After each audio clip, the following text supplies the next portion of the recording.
Water, the liquid that oceans are made of. And it fills endless depths. Only few will venture out into the endless open ocean of this vast underwater world.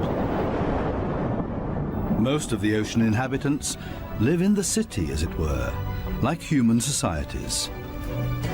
Very close together, with friendly neighbors and nasty co-tenants. While dangerous robbers lurk around at the edge of town.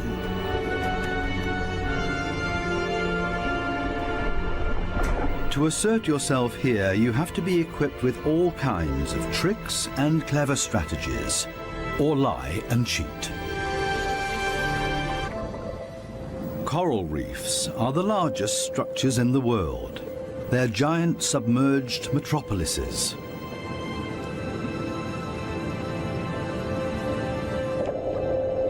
Millions of different inhabitants live in these cities.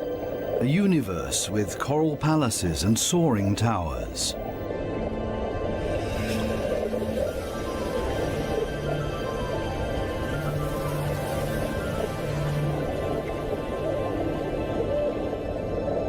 Every neighborhood has a chief.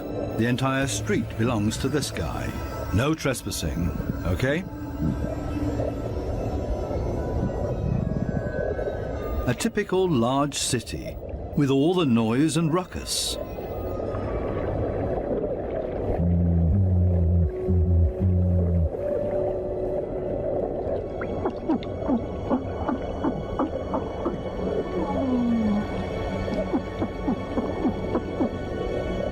Even this little porcupine fish bleats around. It creates this sound with its swim bladder.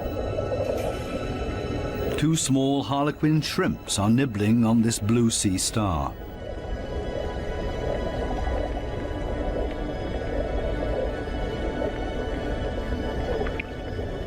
If someone else shows up, he will catch hell.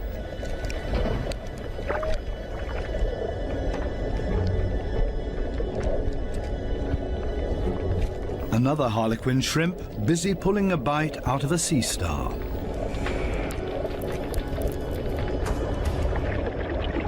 Moray eels in disagreement.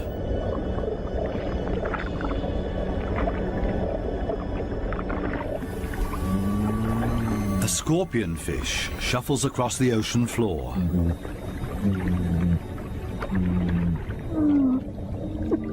Everything and everybody makes a lot of noise.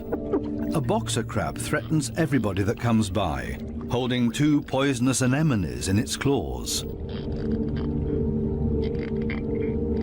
At least the anemone reef looks peaceful.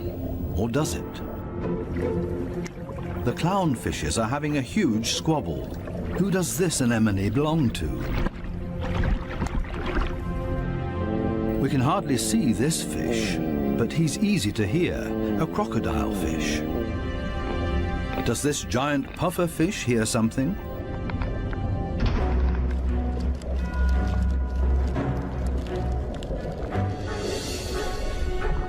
It's a ray that's getting away. A dispute amongst the members of the cichlid family. Who is stronger, and especially who is louder?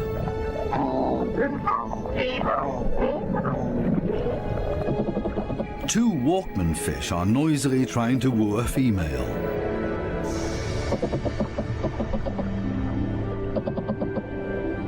Big city noise everywhere, especially when a large structure is being torn down.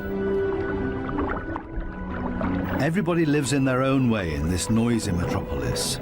Some hover above it all, but others are more down to earth and literally live in the coral sand.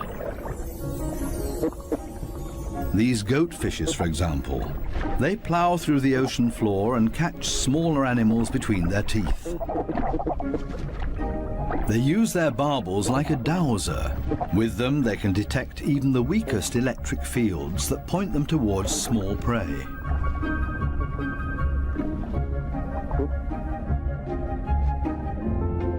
These gobies also dredge through the sand and feed on what they find in there. There's another way of finding prey in the sand. This blue-spotted stingray uses its wings like shovels, and there's always a chance of stealing something. While one works, others just stand by and feed on what's left over, maybe a piece of crab or a mussel. You have to be very familiar with this area to find the best morsels.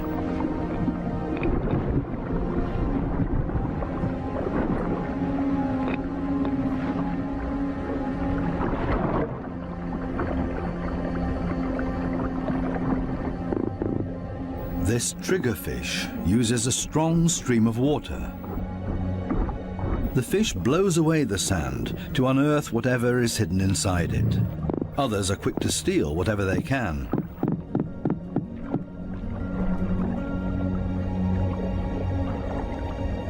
The triggerfish is a commanding fish, and most reef inhabitants are easily intimidated by him, except for these strange visitors that don't seem to show fear. In any case, it's best to cover them up with sand.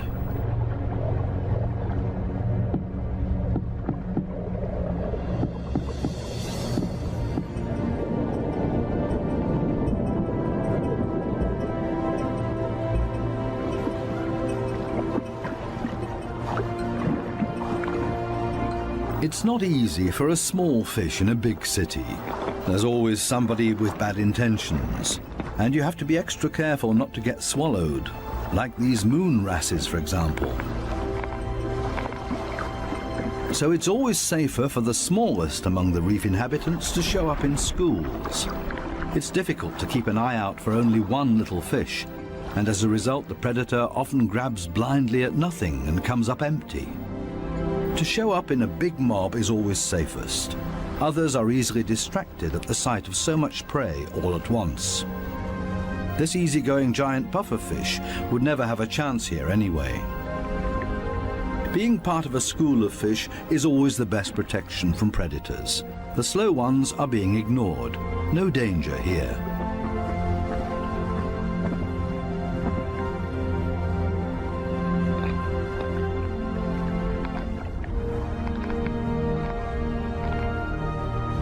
The school distributes the danger.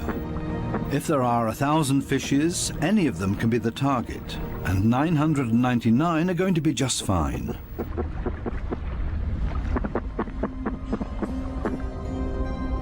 But what about loners, or those that live as a couple?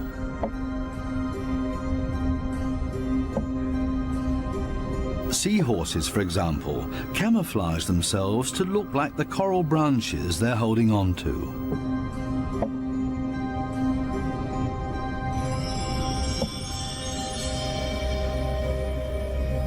Even more difficult to see. Where is the animal here?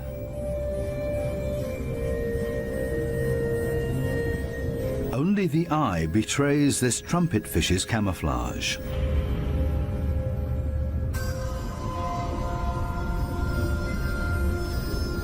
They do everything to not look like themselves. Ornate ghost pipefishes. They're inseparable, a couple. The female is already carrying eggs in her extended belly. Before long, the male will fertilize her eggs.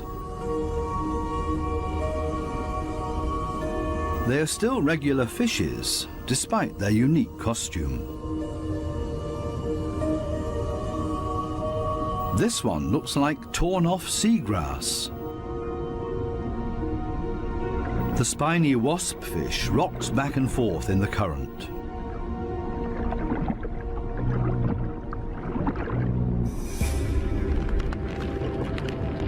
Not a monster, but ingenious camouflage. A spider crab that's decorated its head with a sponge. This will deter any predator.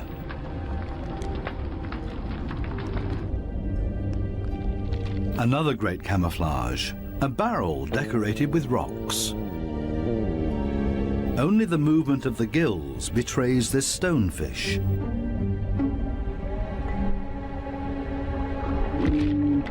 Even a smack with a fin doesn't bother him.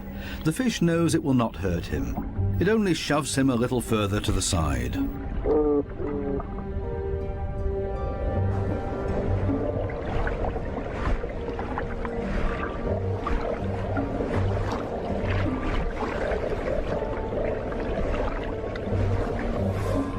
Similarly tough are its cousins, the scorpion fishes. They lie there as if dead, especially when others around them freak out. And even when moray eels fight with lionfishes for food.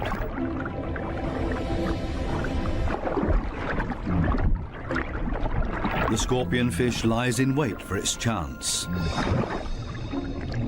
and then immediately becomes completely motionless again.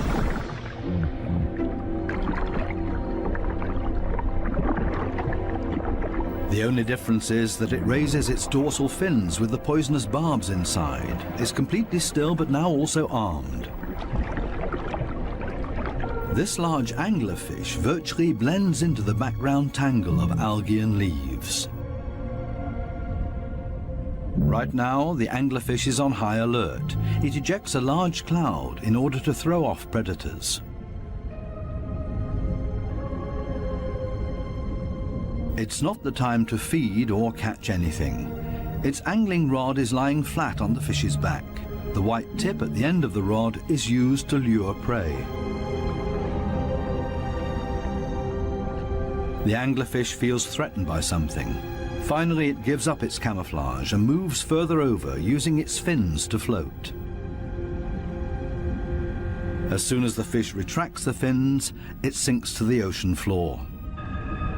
Anglerfishes come in all kinds of shapes and sizes. Their trick is ingenious, using the angling rod as a lure.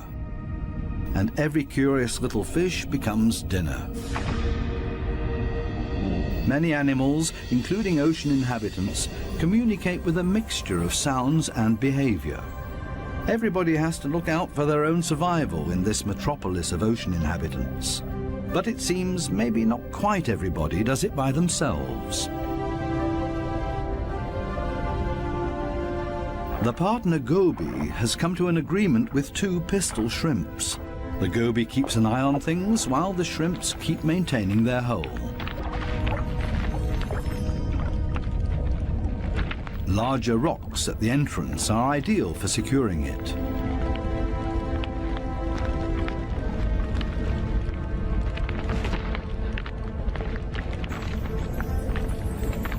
They're an experienced team. The shrimps keep in constant contact with the goby and even massage the fish's belly. The goby will get nervous without these gestures from the shrimps. The pistol shrimps need a cool and collected bouncer at their entrance.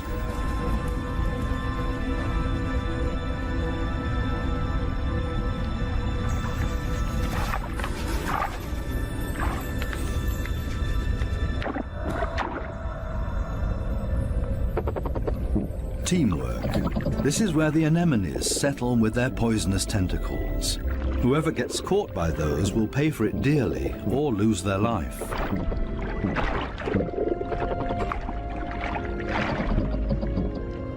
No wonder that there is virtually no one who likes to settle here. The little clownfishes are the only ones that know how to deal with these tentacles. They cover themselves with the slime of the anemone's tentacles and are protected from the poison. The clowns are safe in here, and in return will protect their anemone as well as they can. This seems like a sensible deal.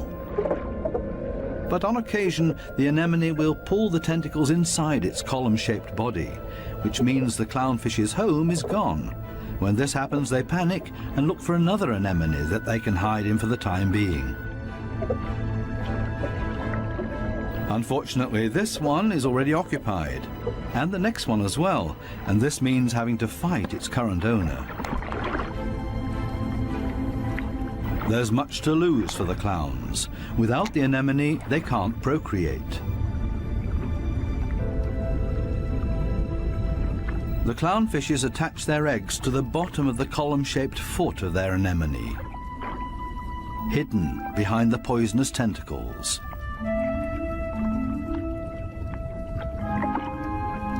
Both male and female tend to the eggs. They fan fresh water on them. The eyes of the babies are already clearly visible. The clowns are very protective of their eggs.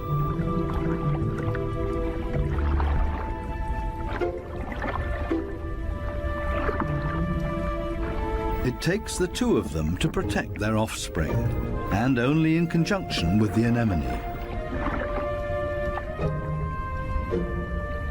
Everybody in the reef has to take special care of their young. If they don't, it means their species will simply die out. So it's not surprising that everybody gives it their best effort.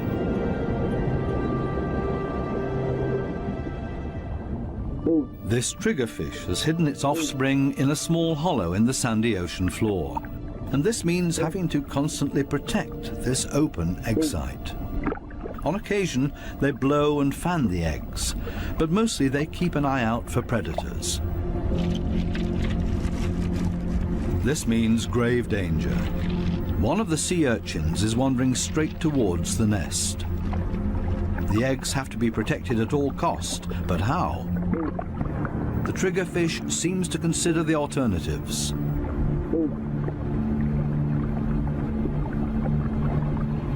But then it blows and then rams the sea urchin. Again and again until it breaks. The sea urchin's guts spill out into the open.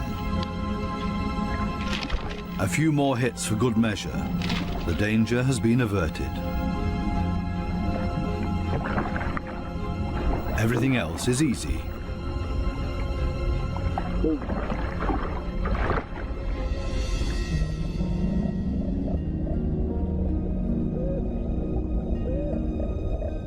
Two little damselfishes cling to a coral branch, a pretty and obviously inseparable pair. They appear to have something important to do.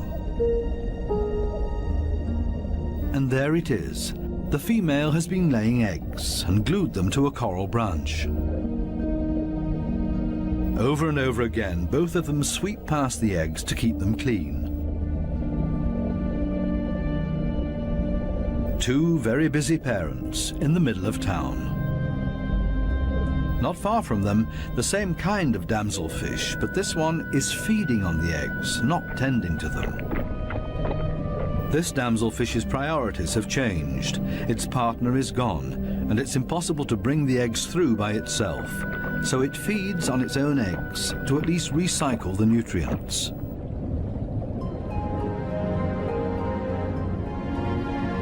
There are many different strategies to give one's offspring a good start. Some are surprisingly easy.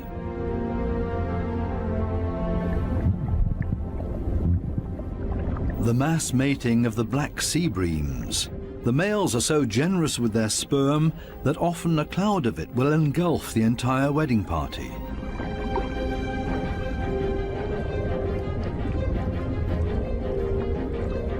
Countless couples and constantly in motion. A predator would have a hard time to find its bearings in this schooling behavior.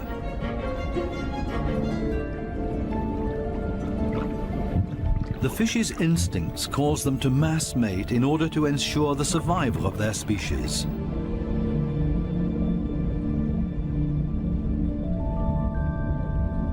Cardinal fishes have their own clever means of child protection.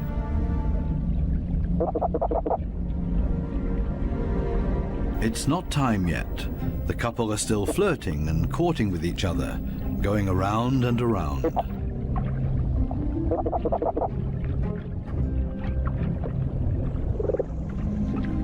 We'll leave them to it and take a detour to a couple not quite as gentle with each other. Monkfishes live in groups, and their nests are very close to one another. As a result, all the fishes are alerted to a predator nearing their nests.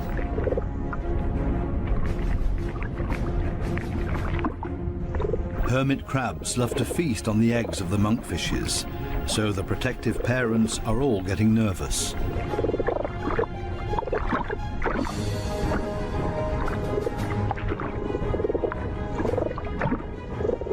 The hermit crab is still far enough away and currently busy with something else.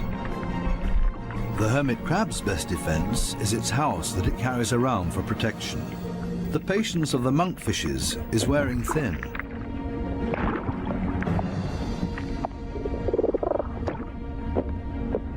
Now everyone attacks in order to bowl the crab away from their nests.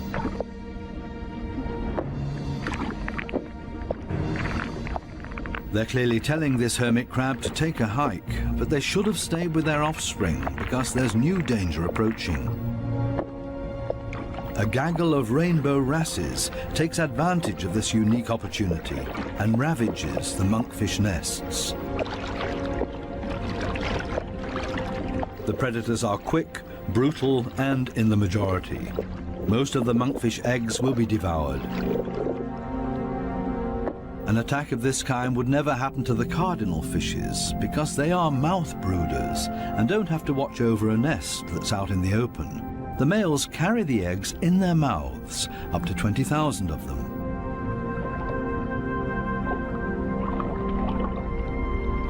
A mobile nursery.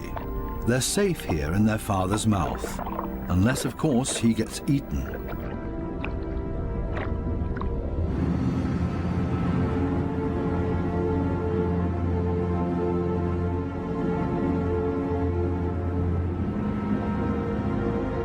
During the night, when it's dark, the danger is greatest. These underwater cities have a very active nightlife with special attractions. Basket starfishes come out and sit in the current. It's a night-active type of brittle star. With their arms full of tiny little hooks, they filter plankton out of the water to feed.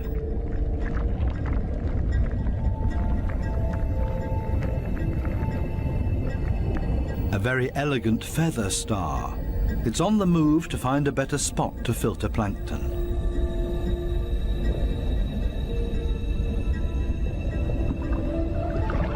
This Spanish dancer is even more graceful and elegant than the brittle stars.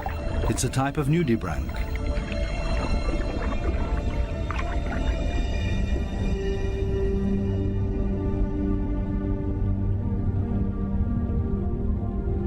The giant pufferfish is relaxed and spends the night dozing off on the sandy bottom. Others prefer the safety of their quiet bedroom, a surgeonfish. Everybody settles in for the night as comfortably as possible. The parrotfish tucks itself away in its mucus cocoon for protection against predators. Everybody's sleeping arrangements are different. The poor triggerfish has to stand guard by its nest all night long. There's no time to rest.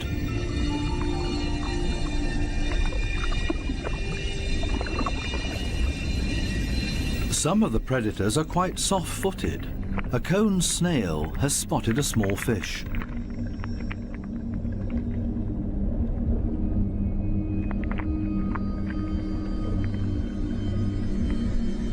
The snail is fast, and the prey disappears in the blink of an eye.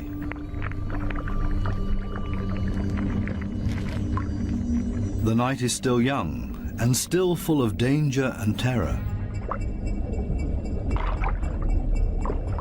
These lionfishes pose danger to the cardinal fishes.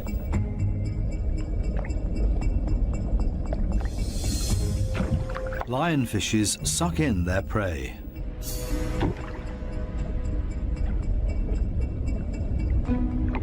Even if they choke on it.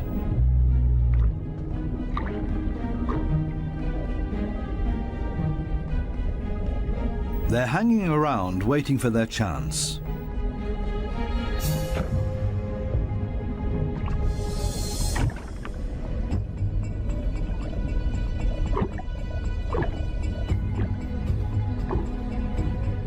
This poor cardinal is sideways in the lionfish's mouth, eggs and all.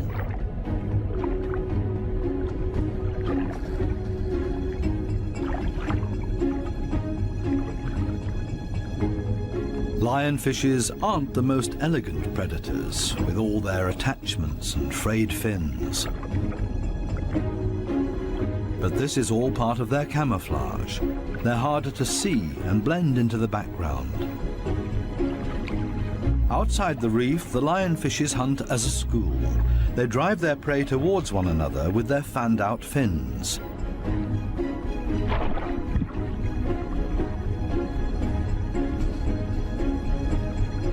They prefer to attack from above, cornering their prey.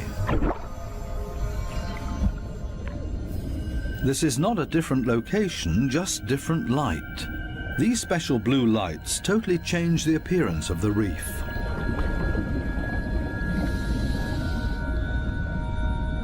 Now we can see that the coral polyps are bright red, and they clearly stand out from their environment.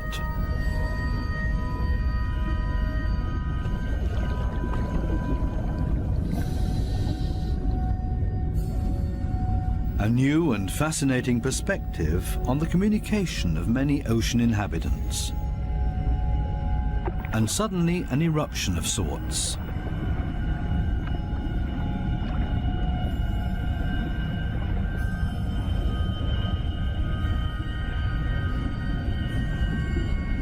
It looks like smoke, but in reality it's a type of reproduction. A carpet anemone is ejecting its sperm.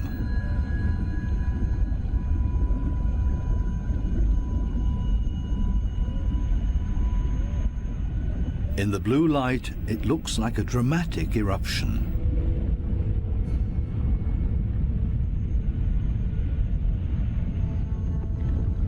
A hermit crab as a magic lantern.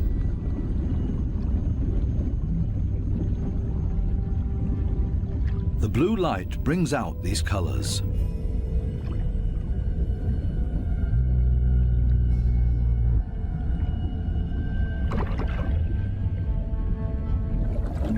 An entire group of lionfishes on a food foray.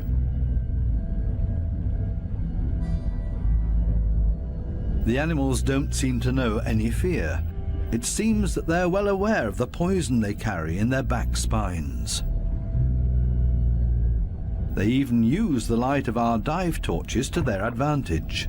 There's no nightly rest to be had here.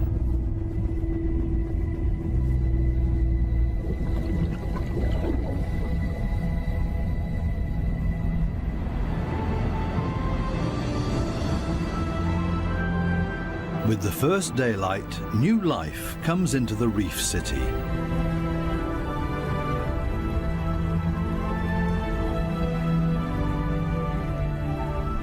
They all seem to start going again, ponderously with armored fins.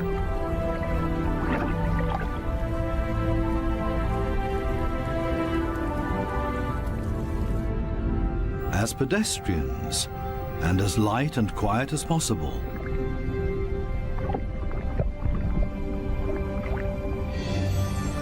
Mother and daughter, elegant and synchronous. Some have to hustle along on 10 legs. This spider crab runs straight into a brittle star gathering. A giant smash-up in the early morning. Wildly flopping around, everybody tries to get away.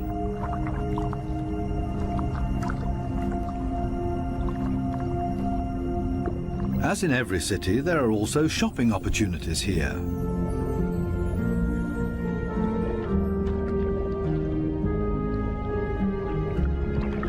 This moray eel knows her shops well. She rushes to her favorite store every morning. The same with this blue-spotted ray. But they haven't opened yet. It leans on one fin as if to say, it's waiting.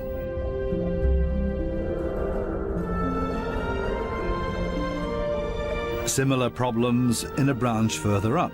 These sweet lips are also waiting to be tended to. Here they come, a little late this morning. The small, cleaner wrasses are starting to open their shop and are hungry. They're ready to rid their customers of parasites. This ray is also being served. It likes to have its gills cleaned. This is a barter business. One side gets cleaned, the other fed. A very fair deal. Clownfishes seem to be excluded from this business because they can't leave their anemone. In their case, the cleaner fishes make house calls.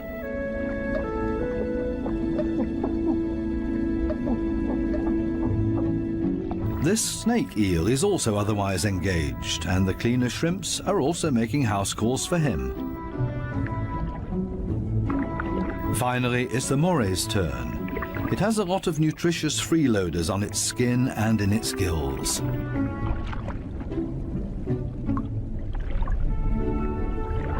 All of a sudden, the cleaners leave. Why?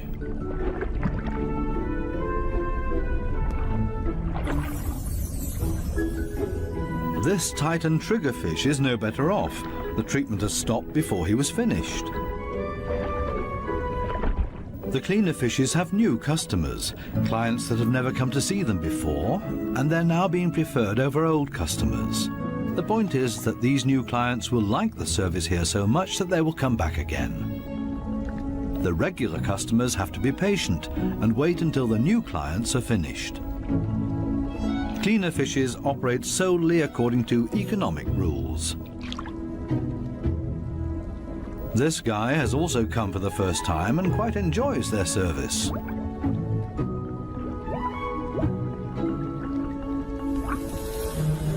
Sometimes it's too much of a good thing, though. This small black-spotted puffer just wants to look around and is not asking for a cleaning at this time. It swims away quickly and clearly annoyed. It's time to go back to the regular customers before they get impatient and leave for good.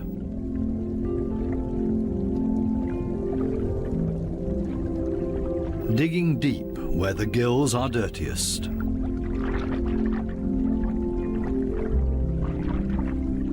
One last time through the mouth, and it's as good as new, and the teeth squeaky clean. Now this male moray can start looking for a suitable female. She is clearly not interested in male visitors. This next dugout also does not look encouraging.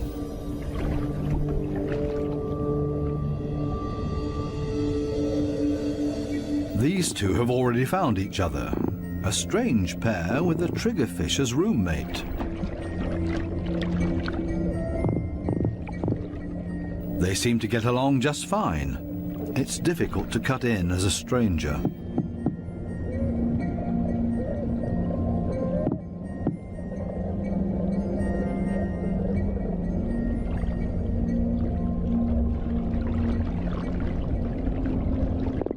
It would also be well advised to stay away from this giant triggerfish.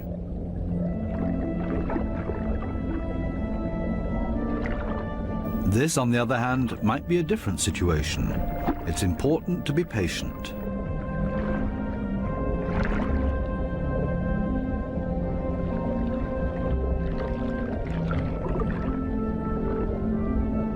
This female moray does not seem to be too reluctant. She's showing her teeth, which is not a sign of aggression, quite the opposite.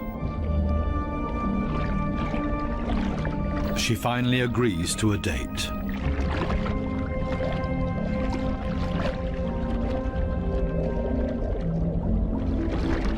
The two of them are getting to know each other. Moray eels are very gentle with their mates.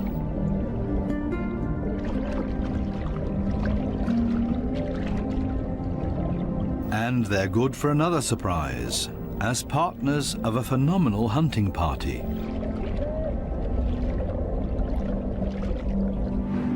These types of hunting parties have to find each other first in this big city.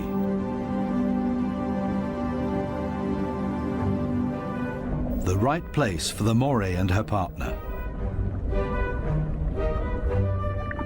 The morays cooperate with the groupers. It's not so far-fetched. The grouper hunts in the open and the moray inside the reef. The moray is able to get in between cracks and crevices that the grouper can't get to. Together, they're a strong team. A grouper that's trying to convince this moray to hunt with him. The grouper signals this to the moray by rocking back and forth and shaking for all it's worth. All for nothing. This moray doesn't understand and stays in its cave.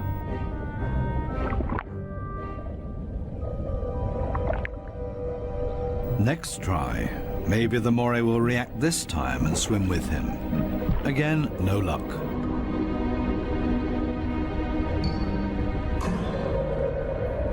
Finally, this moray seems to understand the grouper and is hungry.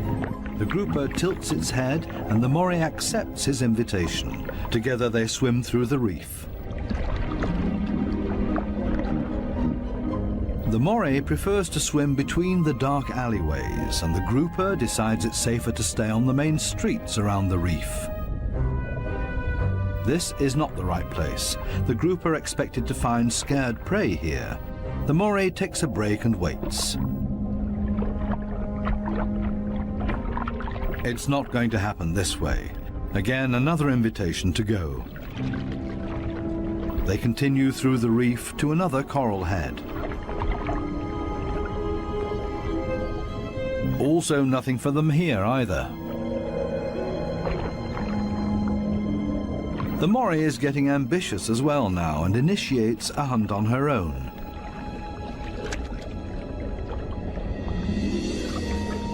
She might be better at finding hunting spots. They're successful in this next coral head, and then everything happens very quickly. The fishes are panicked, and both hunters are able to profit from that.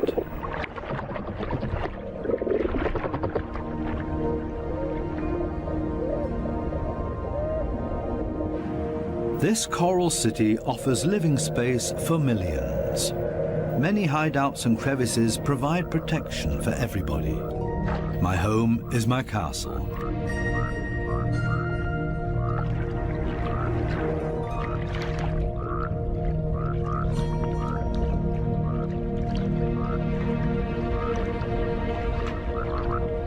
While some escape between sharp corals, others curl up in a ball.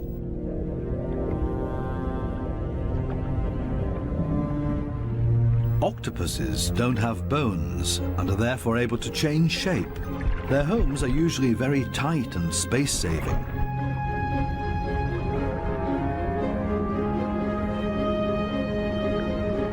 They like to live a bit further apart from their neighbors because they're not necessarily always friends with one another.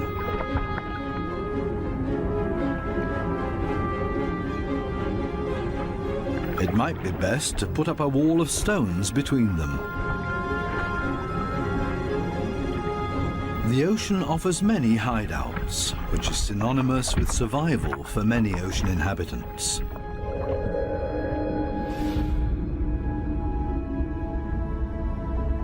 There can also be hideouts that nature never intended to be there, such as this giant wreck, 240 feet deep.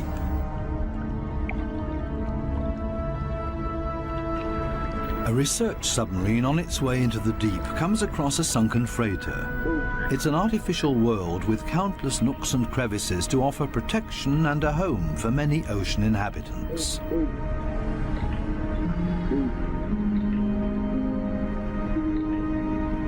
The wreck has long been overgrown with all kinds of sea life. The side of the hull has become a living wall made of corals and sponges.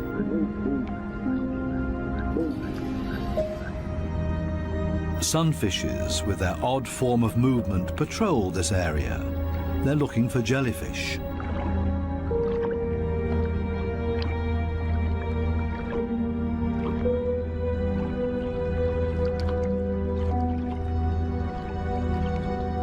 In steerage, where the current is strongest, filter feeders have found a new home, such as these sea fan corals. They feed on the tiny plankton particles. A unit that has grown together made of technical, man-made and organic structures. Even the steel anchor has grown a second skin, made of living beings. It offers these delicate creatures a solid structure to grow on. They have all made a comfortable home in this sunken world. Not even the lights of the stub disturb any of the wreck inhabitants. New life has been created out of the tragedy of this sunken ship, the ingenious, life-renewing cycle of nature. The morays are sharing a home. They seem to be exceptionally friendly towards one another, even with this conger eel as their neighbour.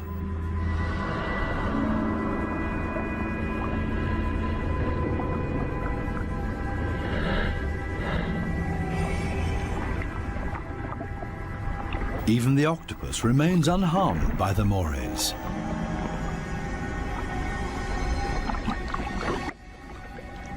A unique environment made of steel that offers many different opportunities for ocean inhabitants to use it.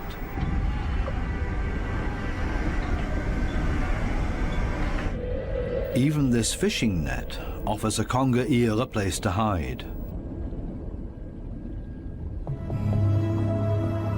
The original destination of the sub is located a bit deeper, a picturesque underwater city full of ancient amphora architecture.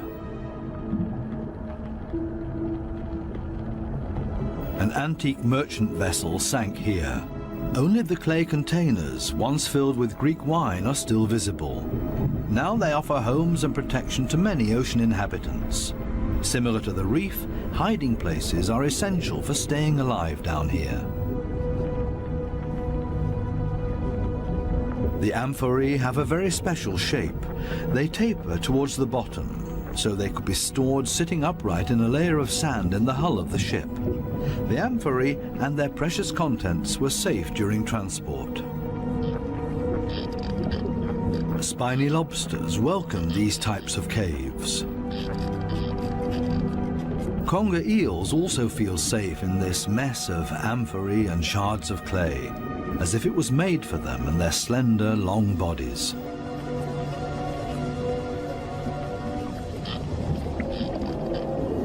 The city of amphorae on the ocean floor provides countless opportunities to observe, disappear, and be unseen.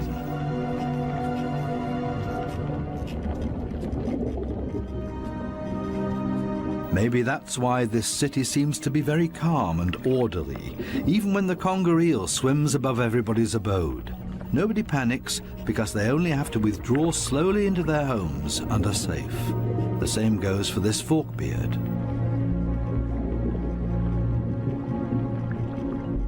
The conger eel's only chance to make prey down here is to hide himself and ambush somebody. The sunfishes also don't have much luck feeding here, for the same reasons as the conger eel. On the other side of the globe, the Spencer Gulf in southern Australia. Every year, hundreds of giant cuttlefishes meet up to mate. The rocky seabed offers great holes and caves to hide the eggs.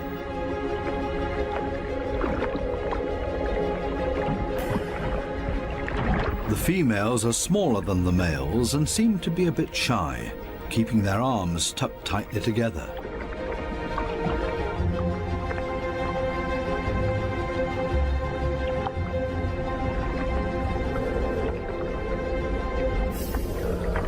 The males, on the other hand, present every bit of themselves openly to impress the females, but also other males that are potential rivals.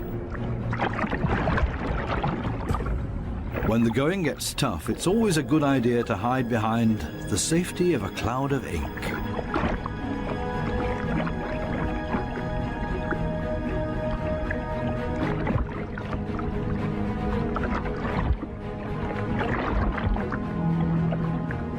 Without much success. Escape in reverse.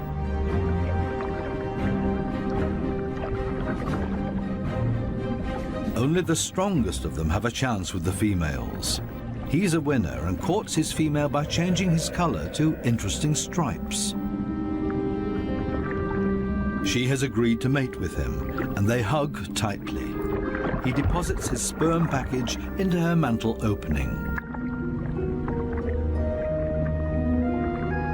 Immediately afterwards, she withdraws into one of the caves on the ocean floor in order to avoid courtship from other males, a clear signal. The male is protecting his female from other rivals.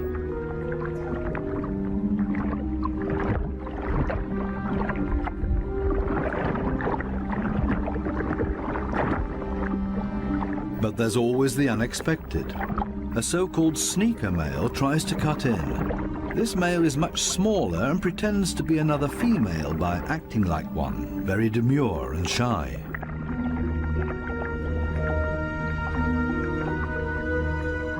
All seems to be fine in the den.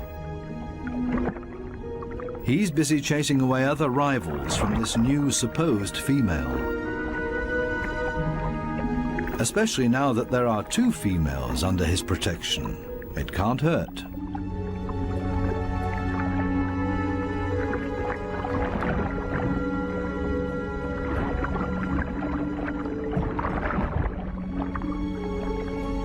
The two supposed females on the bottom below him are getting closer to each other, the sneaker male and the female.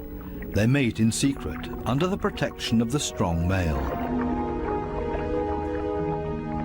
As soon as the sneaker male is found out, it gets dangerous for him, but he has achieved what he came for and mated with this female. The beatings are nothing compared to the glory of his success. Intelligent strategies and tricks are essential for survival underwater and part of everyday life. A final dive into the magical world of sharks. This spot on a sandbank close to the Bahama Islands has great attraction for these lemon sharks.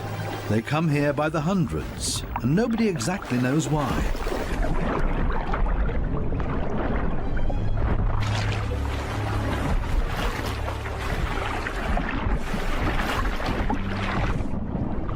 This sandy plateau in the middle of the open ocean is easy for scientists to get to.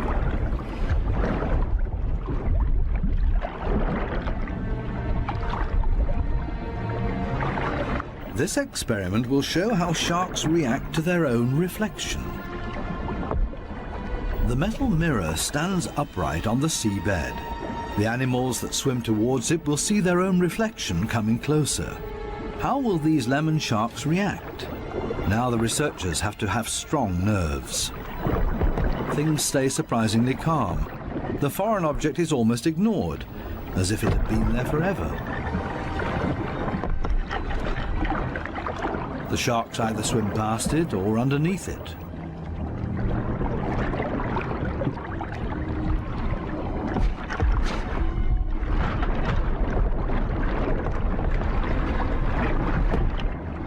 The scientists expected a bit more, and soon the sharks lose all interest in the mirror.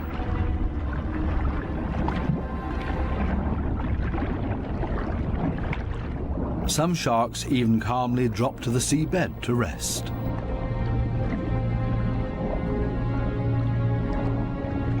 The only ones alarmed by this behavior are the remoras that like to keep moving.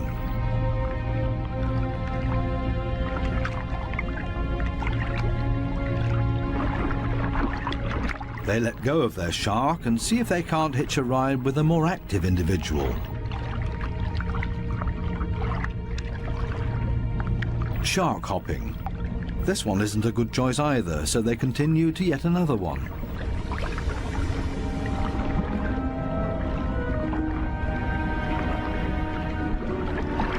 All of a sudden, something happens to the mirror, and the peaceful afternoon on the sandbank changes quickly into the complete opposite. The rope that the mirror is attached to loosens and the mirror falls over.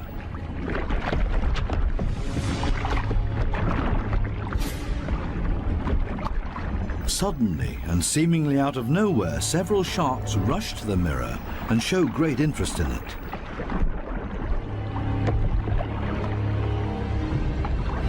They smell and touch it, and they get more and more excited.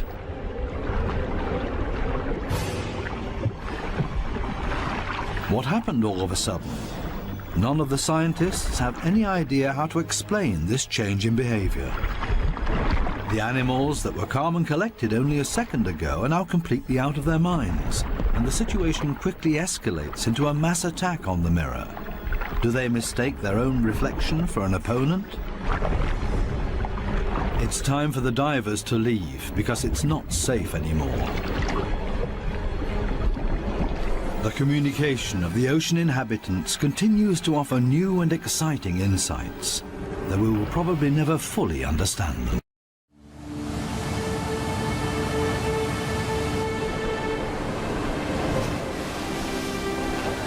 Where the Indian Ocean collides with the southern cliffs of Africa, Cape fur seals bring defenseless young into the world. A challenging world, where a pup's journey to adulthood is under constant threat.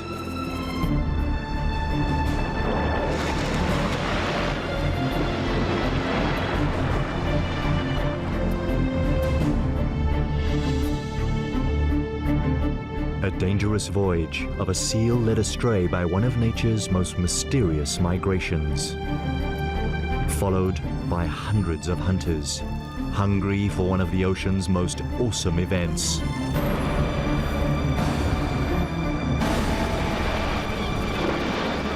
The Feast of Predators.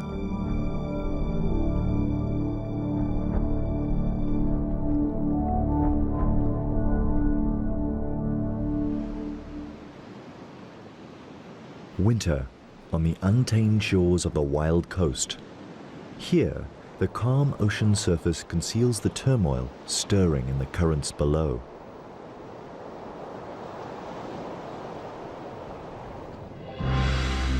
Millions upon millions of tiny fish swimming for their lives. A formidable migration called the Sardine Run.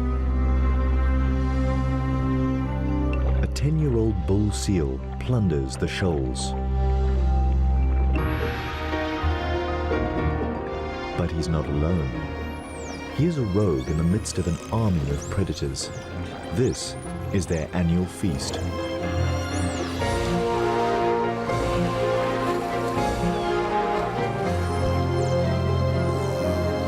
A feeding frenzy of immense proportions.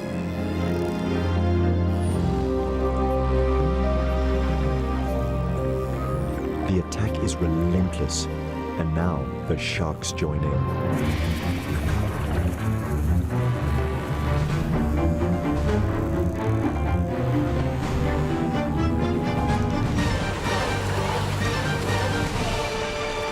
Birds plunder from the air.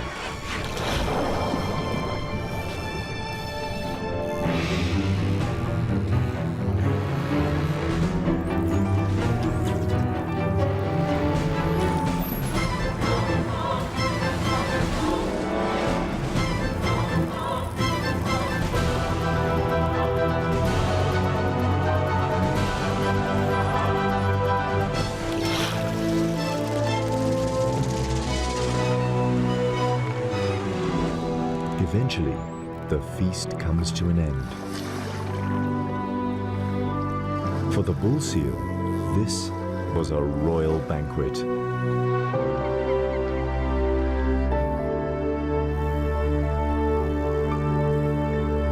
He watches the rest of the sardines swim away.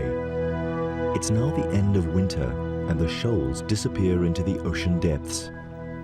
Their destination? One of the most puzzling, unsolved mysteries of nature. With nothing left to hunt, the predators leave the wild coast. The bull is 1,000 kilometers from home, and so are the gannets. They begin their return trip to their summer breeding colonies in the Cape. Not many seals ever embark on such a long journey. His return home will be a 3-month-long test of endurance. The predators follow Africa's southern shoreline from the subtropical wild coast all the way to the continent's most southern extremity, the Cape. Here, the coast is cooled by the currents and warmed by the African sun, an ideal habitat for birds and mammals that breed on land and feed on the bounty of the sea. The bull's home colony occupies a rocky island off the southern tip of Africa. 500 meters from its shores, he enters the kelp forest. It's November, the beginning of summer, and he joins other bulls returning to mate. But to reach land, they must run a dangerous gauntlet. The half-kilometer wide corridor between kelp forest and the island harbors the most lethal of seal hunters, the great white shark, a calculating predator who's perfected the skills of surprise, ambush, and attack. To get past the enemy, the seals gather in groups and make a sprint for land. The combination of speed and porpoising maneuvers should confuse the attacker.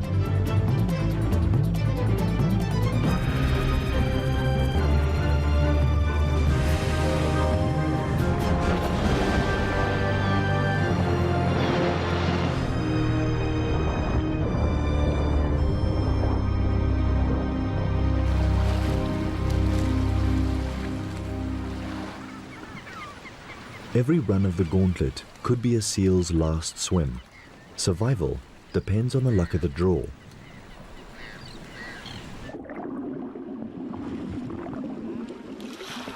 This time, the big bull escapes the jaws of death and reaches the shallows. He's safely home. Now, he needs to stake out a territory.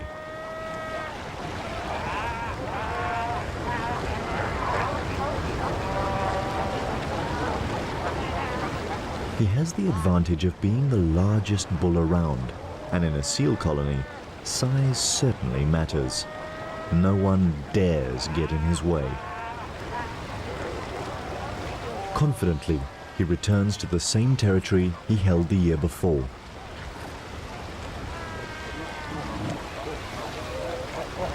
"25 square meters occupied by 15 consorts.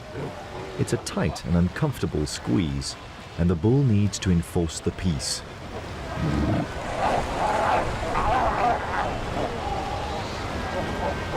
He also won't allow any other males to invade his turf.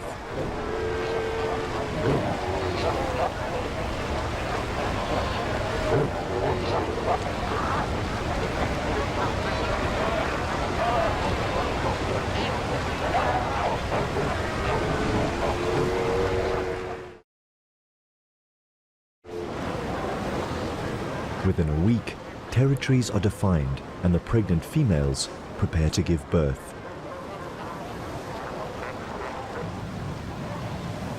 One of the bull's concubines goes into labor.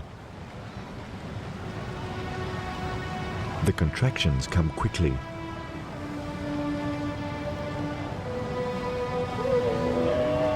She's in pain, and the father of her pup takes no notice.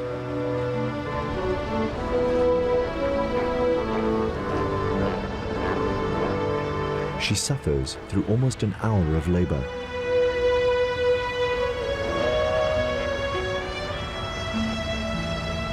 The bull has no interest in her yet. His only concerns are the females in estrus.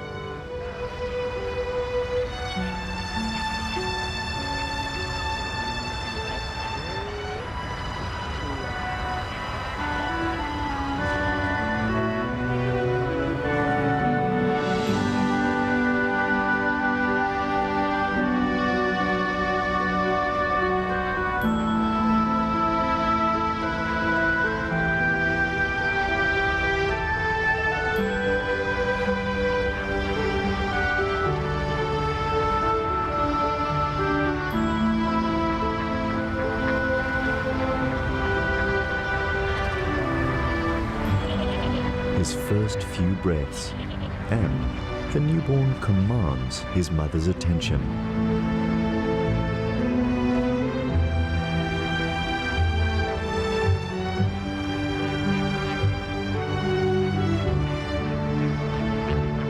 7 kilograms and larger than most newborns.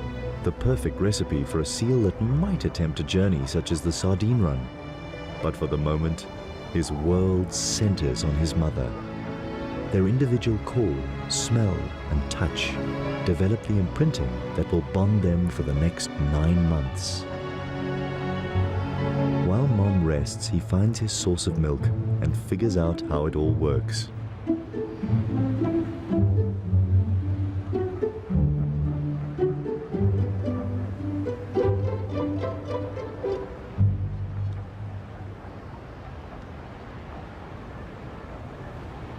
Now that he's dealt with the priorities of a newborn, he can take a good look around.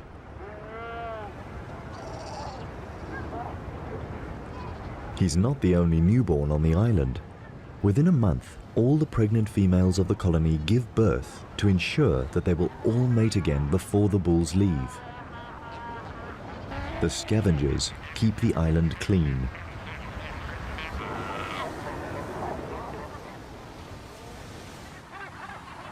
The beginning of summer is a busy time of year on the Cape's rocky islands. It's the seabirds' breeding season too. They pair off, mate, and tend to their eggs. At the gannet colony, mornings are particularly frantic. One of each of the chicks' parents fights through a barrage of beaks to get to the runway. Their fast-growing hatchlings demand a fresh catch every day.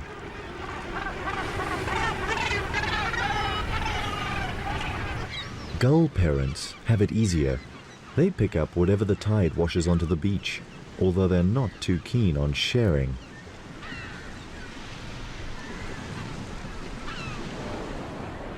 Cormorants prefer to nest higher up on the rocks.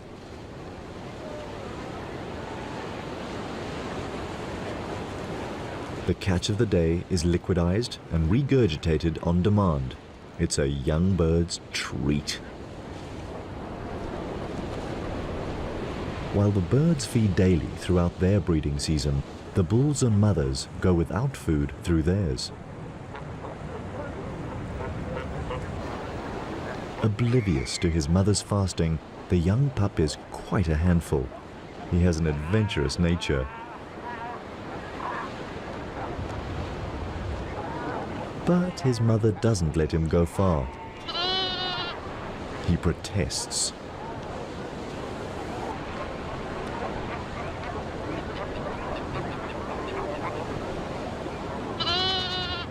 A week into the pup's life, and his father ambles towards him for the first time. 300 kilograms of pure strength, an icon for the pup to aspire to.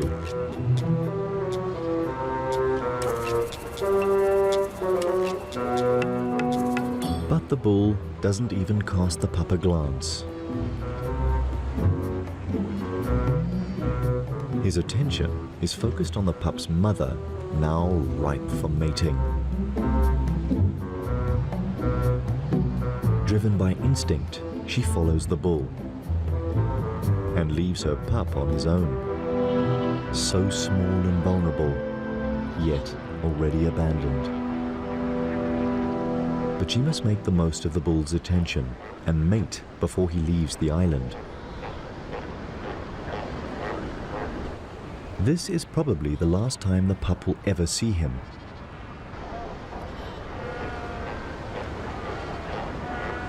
The life of a newborn seal is no easy ride. By the end of December, the bull has fulfilled his only paternal duty, impregnating the females with his strong genes. For the next year, he will roam the ocean south of Africa, and perhaps he will follow the sardine run once more.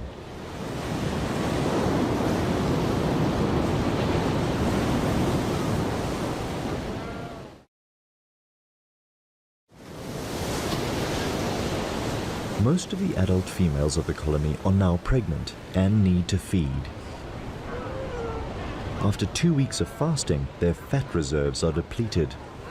and the pup's only source of nourishment, his mother's milk, is running low.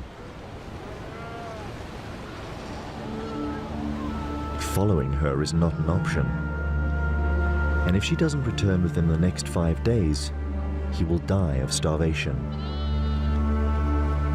Abandoned first by his father and now by his mother, life is not looking good for the pup.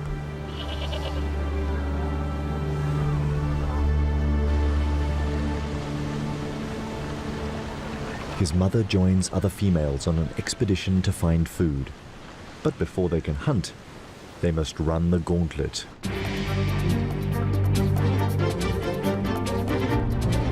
Once again, the cunning stealth of the great white shark is measured against the lightning reflexes of the seals.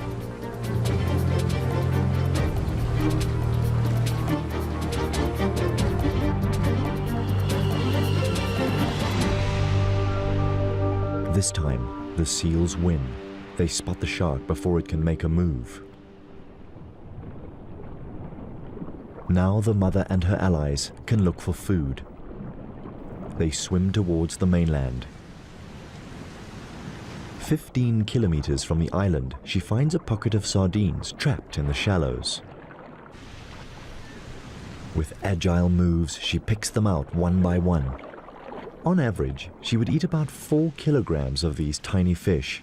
But this time, she needs to stock up her reserves and produce enough milk to stay on land with her pup for at least a week.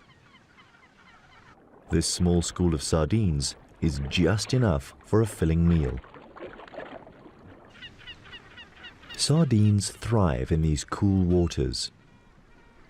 Their habitat spreads over a 400 square kilometer underwater plateau that stretches south from Africa's shores.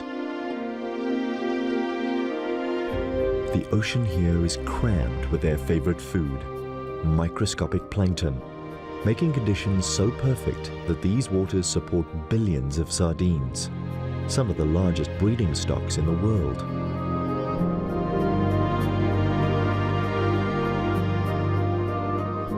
And the secret to their success? Flood the waters with an oversupply of eggs, a vast majority of which do not hatch. But those that do develop quickly, and within 4 days they hatch into larvae. They're plankton size now, bottom of the food chain, and even eaten by their own kind. Over 4 months, they transform into fish-shaped juveniles that can swim and shoal. 4 centimeter long fingerlings, no better off in the food chain than when they hatched. And even when they reach adult size, they'll still be pursued by larger predators. But to catch a sardine, the predator has to be as agile as the fish. Mammals that hunt in water require custom-built features to capture their prey. Seals can remain underwater for over 10 minutes by slowing their heart rate and storing oxygen in their blood rather than in their lungs. Their nostrils are naturally closed when relaxed and compressed even tighter by the water pressure.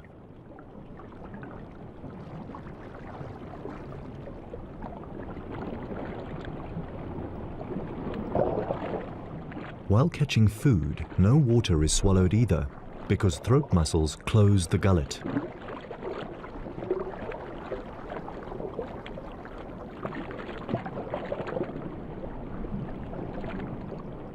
While the seal mother gorges on the sardines and rebuilds her fat reserves, back at the colony on Seal Island, her adventurous young pup has found a playmate.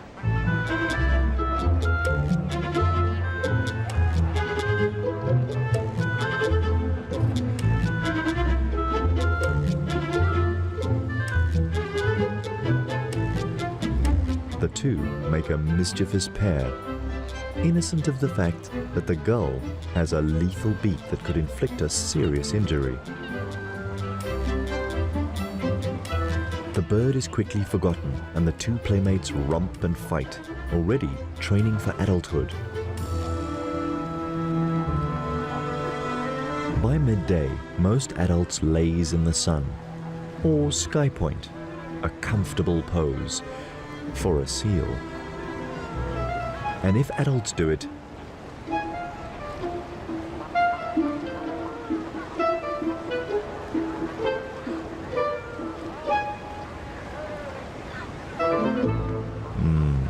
lying down seems a much easier option.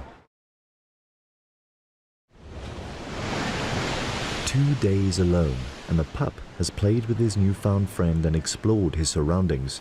It doesn't seem too bad without Mom.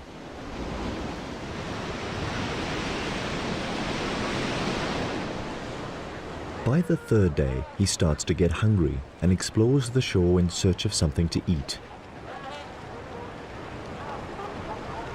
But kelp is no mother's milk. Maybe being home alone is actually not that much fun. So many females. Surely one of them could be Mom? But not one of them smells right. And now he's desperately hungry. His calls for Mom go unheard.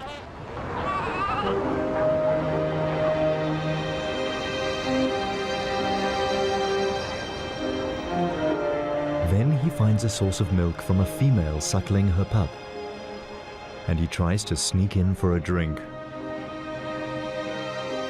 But he's caught out.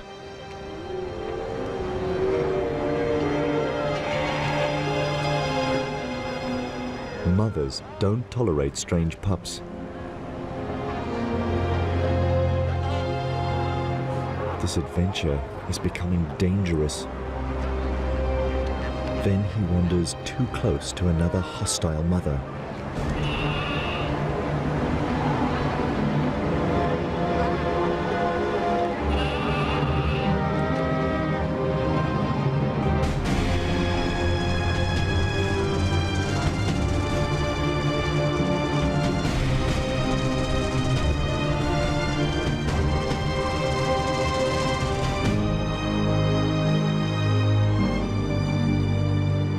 Could have been killed.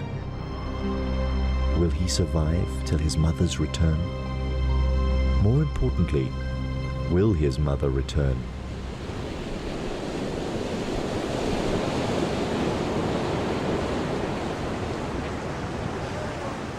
The 5th day starts with all the promises of summer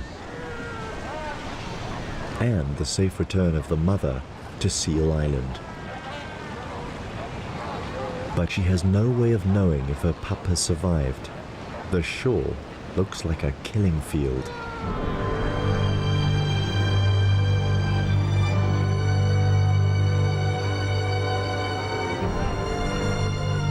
She calls and waits for a reply.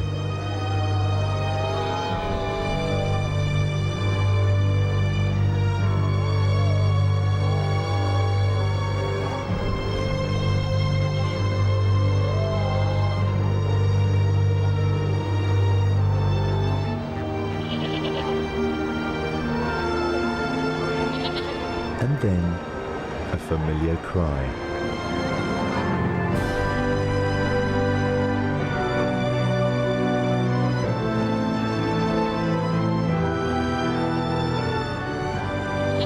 Mom is home, and her young pup passed his first survival challenge. Now, he doesn't let her out of his sight.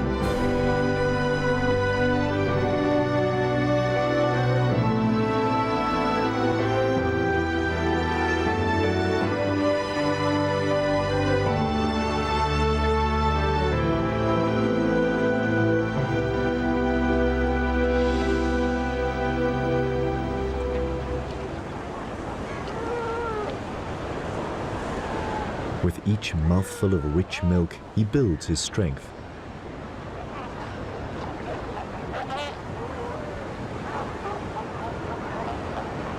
But a healthy body is not enough to survive to adulthood.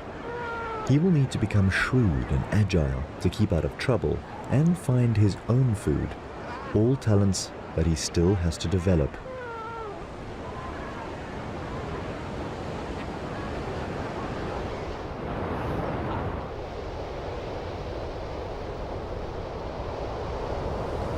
Then, 6 weeks into his existence, one of these life skills is put to the test. For his first swimming lesson, his mother chooses a particularly rough surf day. He can barely keep his head above water, but Mom helps keep him afloat.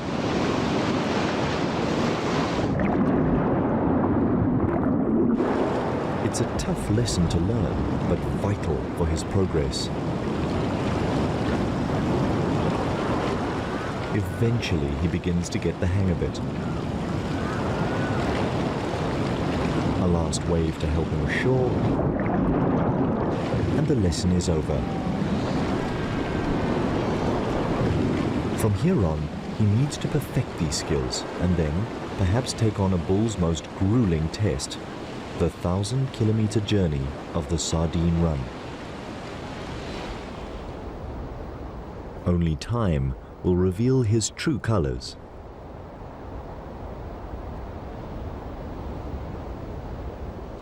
Seasons pass over the islands. Birds migrate for the winters and return here to roost in the summers. Each year the bulls return to the colony to mate, and the mothers break their bonds with old pups and develop new ones with their newborns. 3 years of changing Cape weather and dangerous seas have challenged the inhabitants of Seal Island. But through it all, the pup has grown into a strong and confident young seal. He dominates over his peers, showing all the signs of having inherited his father's supreme genes.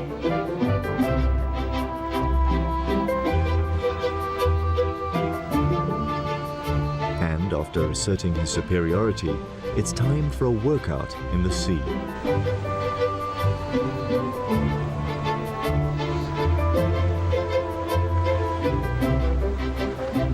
These games quicken his reflexes and improve his speed and agility. Moves that will prove vital in avoiding the jaws of a great white. All skills needed for a fine-tuned hunting ability.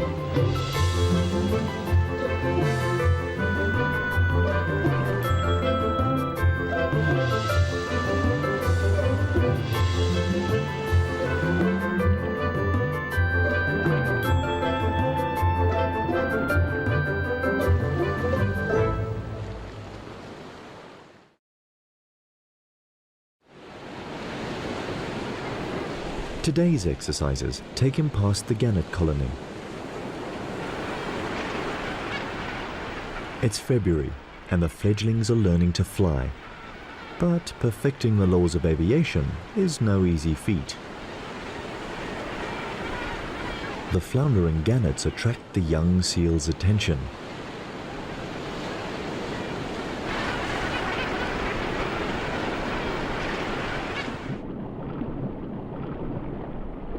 At this age, he's up for any game.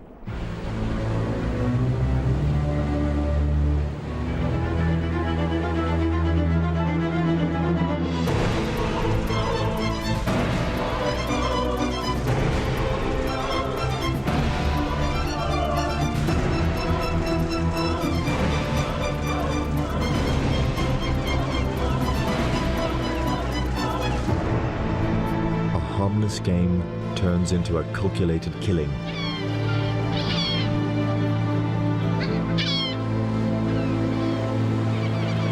He only eats the soft belly and leaves the rest to the scavengers of the sea.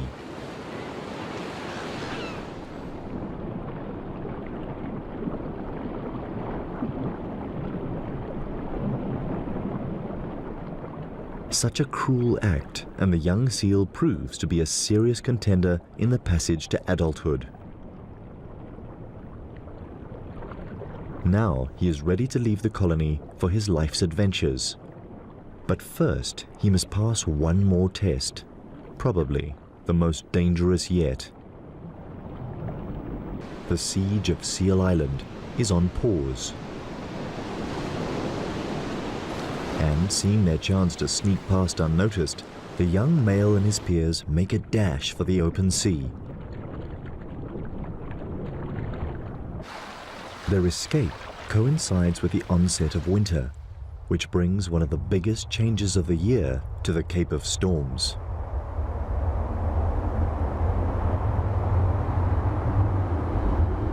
From the south, powerful weather fronts pound the land and rearrange the currents. A stream of cold water carrying a fresh supply of nutrients is pushed to the surface and up South Africa's eastern coast.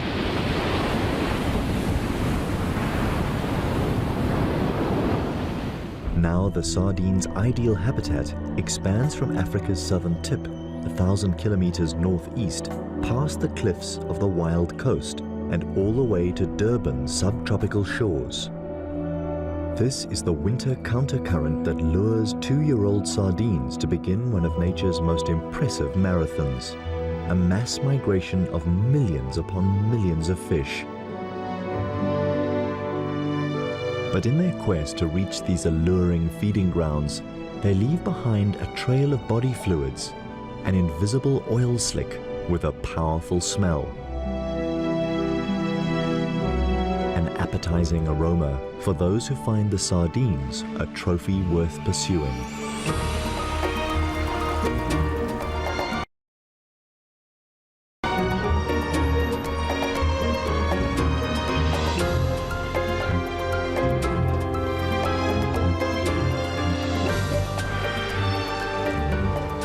Common dolphins and copper sharks pick up the slimy trail and leave the Cape waters to chase the sardines on their epic journey. The 3-year-old seal smells this promise of a feast. But this journey into unknown waters might be beyond his means.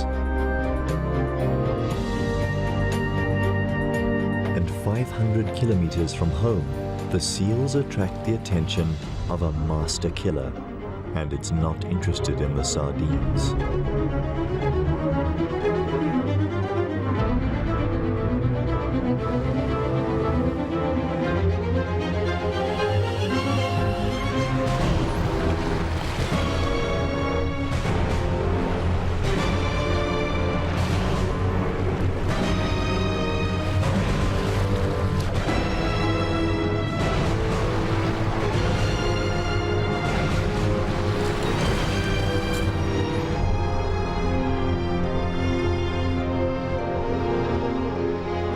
The 3-year-old seal gets away with a minor scrape and takes refuge with his peers on the reef below.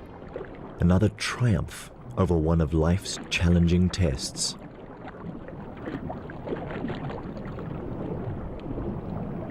Now he keeps a low profile, but the longer he waits here, the greater the distance between him and the traveling sardines. Even gannets that left the Cape to follow the same silver shoals now overtake the seal. The cold current from the south guides the sardines further up South Africa's east coast.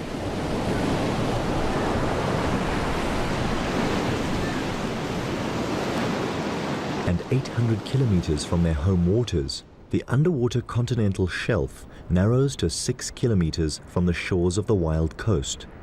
This forces the cold current from the south closer to land.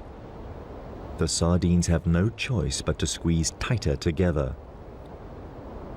Now the million-strong schools form well-defined shoals and clear targets for the predators.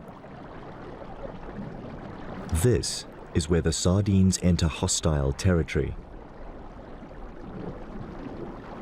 To keep alive, they must outrun their hunters.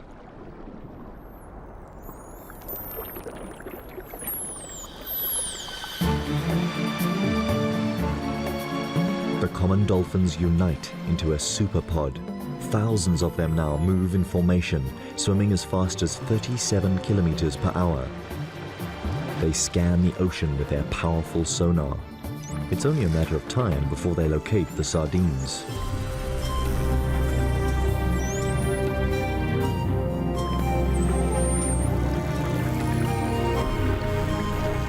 Immediately, the little fish employ their best defense tactic.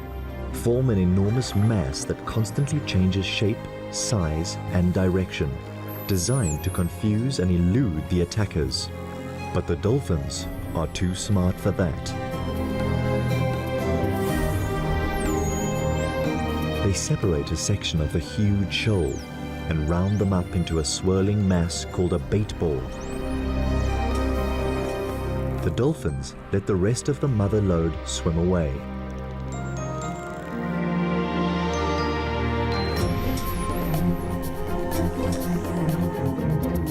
The small bait ball is now of a manageable size and easy to attack.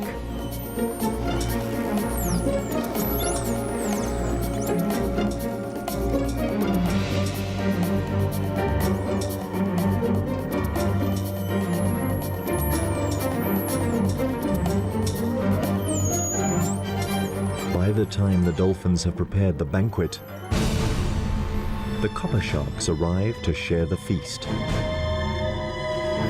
It is believed that the sharks find the bait ball by listening to the dolphins' clicks and whistles.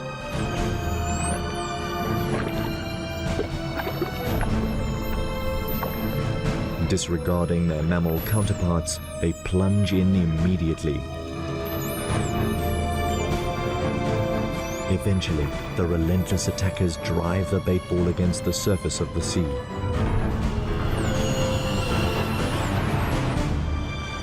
Dolphins and sharks trap the sardines from below, and gannets attack from above. These birds can dive 5 meters deep, enough to make a calculated snatch of one sardine.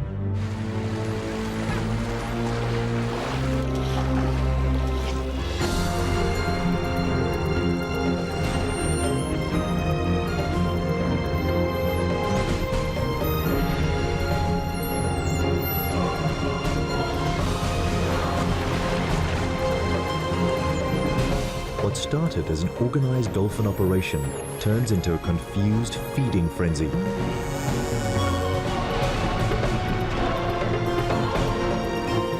This bait ball is doomed to extinction.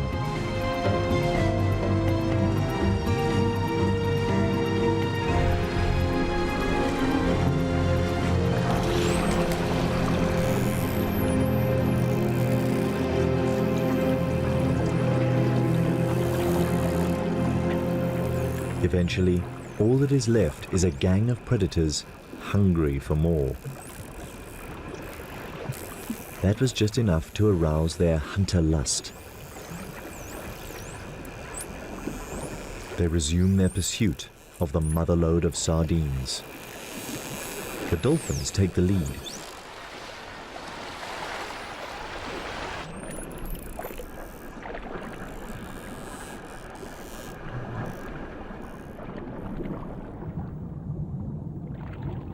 A 100 kilometers behind them, the 3-year-old missed the entire baitball event while avoiding the great white's jaws. But he survived and is on the move again. If he swims fast enough, he'll catch up with the action.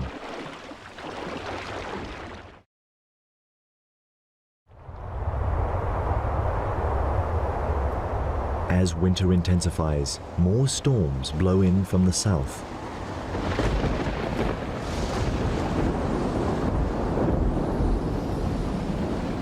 An inconvenience for the seals. They're not fond of heavy seas. But the seal's nightmare is the sardine's blessing.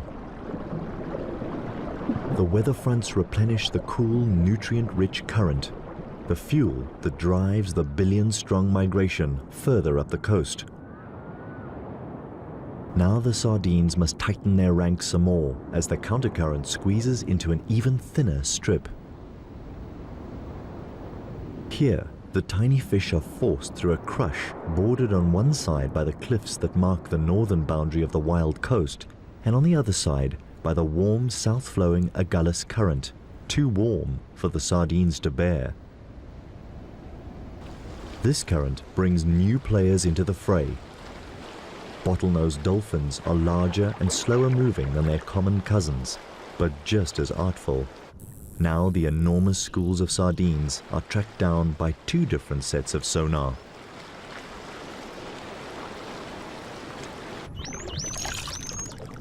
More heavies join the ranks of hunters, dusky sharks.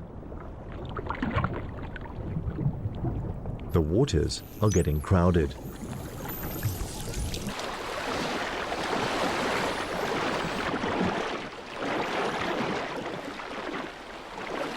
Ten kilometers behind the gathering predators, the young seal and his peers are back on the trail of the sardines. He's now almost 1,000 kilometers from home, but the excitement of the chase spurs him on. To pinpoint the action, he looks out for circling gannets. From the air, the bait ball organized by the dolphins is unmistakable.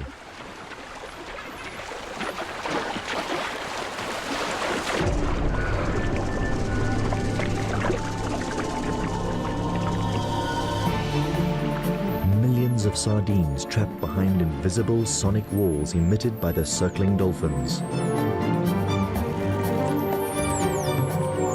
Common and bottlenose dolphins work together. They alternate between patrolling the outer rim and plundering the loot.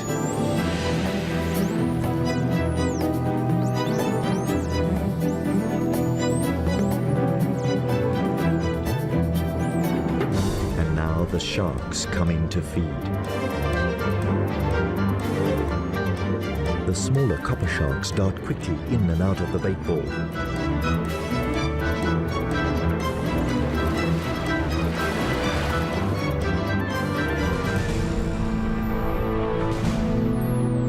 The larger and heavier dusky sharks make more calculated attacks and take larger mouthfuls.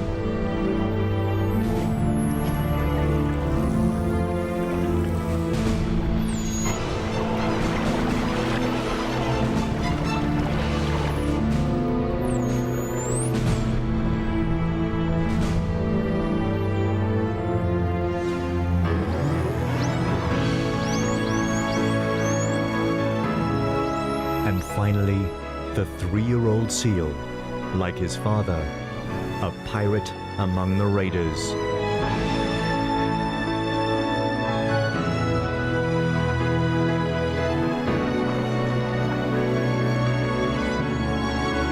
But while he's in the thick of it all, he cannot see the other predators approaching from the outside. And a 3-meter dusky shark could easily snap him up for food. Now, more than ever, the young seal is playing with his life.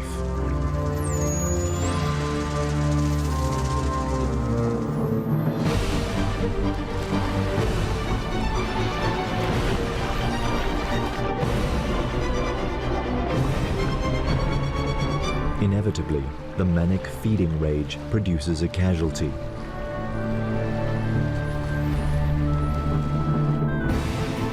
Below, the predators continue their relentless attack.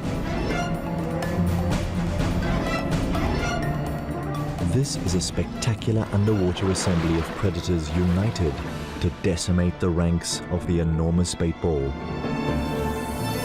A brigade of 1,000 dolphins, the masterminds behind it all. A battalion of over 200 sharks that take advantage of the dolphins' clever work. Mobbed from the air by hundreds of gannets.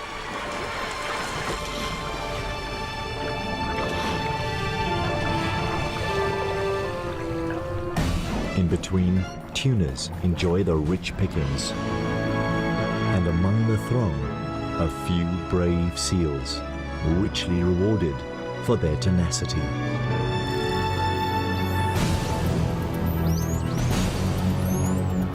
For the hunters, there is no better feast. A unique feast that only occurs once a year, here in the waters of the wild coast.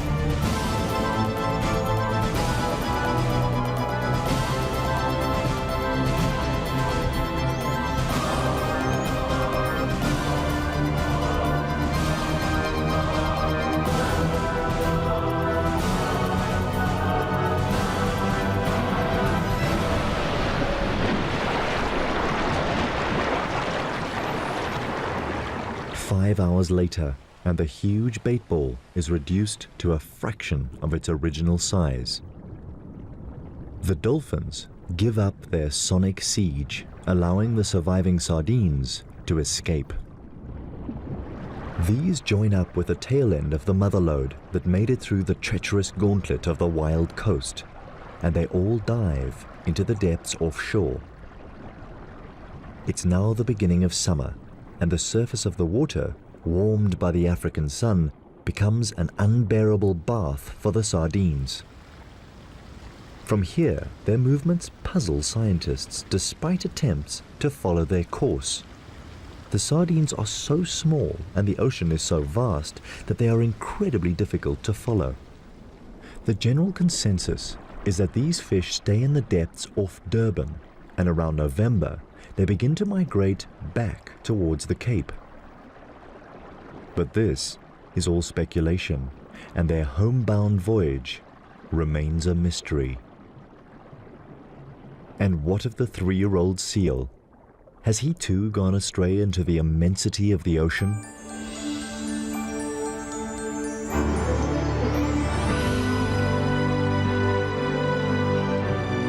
During his short life, he completed a dangerous mission, but now he needs to accomplish a more important voyage, the one to adulthood.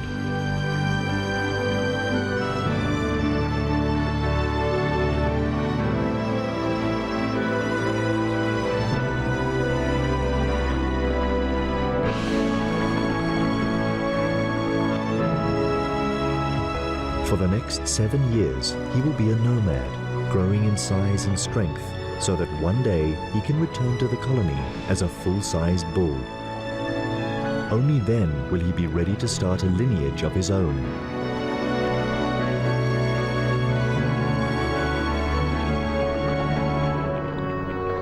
And in this world, breeding is the supreme purpose of nature. A plain yet effective concept when used in the context of tiny fish such as sardines. Too simple to outsmart their hunters, but so fertile that they outbreed them. And this is only one of their many mysterious secrets of survival in an ocean dominated by predators.